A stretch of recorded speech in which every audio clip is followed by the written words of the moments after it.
Hey, Cool Stuff's gonna have a booth at Gen Con, so if you have any Magic cards, Yu-Gi-Oh cards, or HeroClix singles to get rid of, please stop by. We offer great prices and a 25% bonus for trade-ins. Please visit our website for more information. Thanks for watching, and now it's time for Judge's Corner.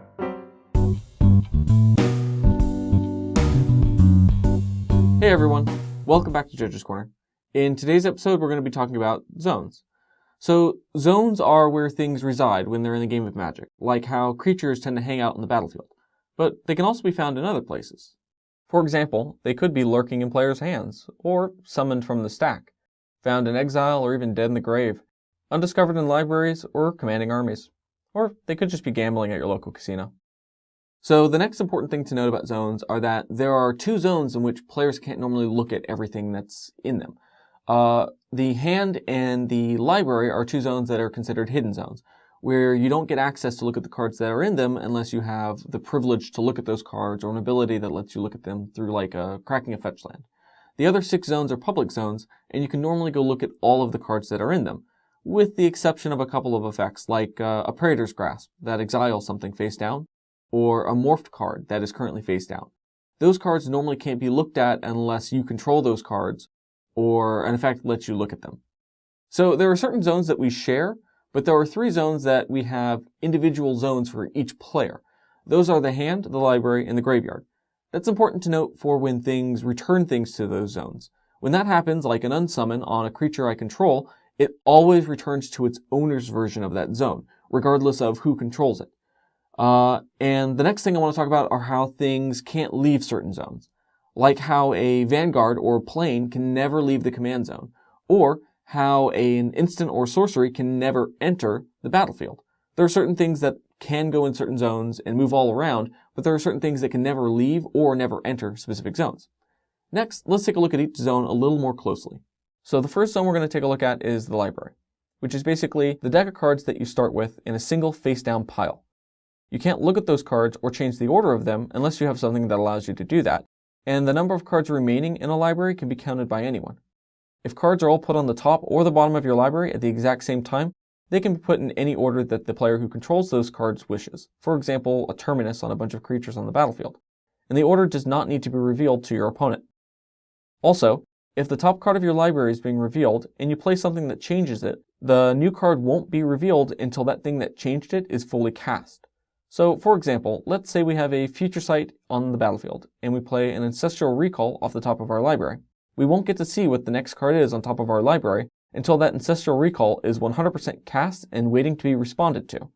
Also, it's worth noting that whenever you draw a card with Ancestral Recall with a Future Sight on the battlefield, your opponent and every other player is going to be able to see each individual card that you draw. So the next zone is the hand. It's where cards you've drawn for the game wait to be cast, or where cards get bounced back to it. You start the game off by drawing 7 cards, and this is your hand. And you can have any number of cards in your hand at any time, but at the end of your turn, if you have more than 7 cards in your hand, during the cleanup step, you're going to have to discard down to 7. And finally, you can't look at your opponent's hand normally, but you can count how many cards are in it. So, the next zone is the battlefield, which is basically that big empty space between you and your opponent. It's where permanents go, and normally your stuff stays near you, but sometimes it can venture off into your opponent's territory, such as with auras or when you steal something. And whenever a permanent enters the battlefield, it becomes a new object and has no memory of its previous visit to the battlefield. The next zone is the graveyard, which is basically your discard pile, where dead or used up cards go. Everything goes to the top of the discard pile and is face up, and the order cannot normally be changed. If multiple things would go into the grave at the same time, like through an effect like Wrath of God, the result is the same as our Terminus example, where the player who controls all the cards going to the graveyard gets to decide the order in which they want to put them in. And players can examine their own or their opponent's graves at any time that they wish. The stack is the next zone I want to talk about, and this is where spells or abilities go, when we're waiting for them to resolve. Things like that sorcery you just played that's going to let you draw cards go on the stack, or triggered abilities that trigger when a creature enters play go on the stack. The stack is used to keep track of things that players have played and where they go when they're waiting to resolve. To learn more about the stack, watch one of our previous videos on the topic. So the exile is kind of like card purgatory. Sometimes things go there forever.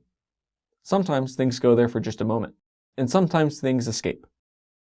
Unlike the deck, hand, and grave, Exiled cards don't have to remain in one pile, and are typically encouraged to be in corresponding piles based on their impact on the game or likeliness to return, such as things like Oblivion Ring, Path to Exile, or Aetherling.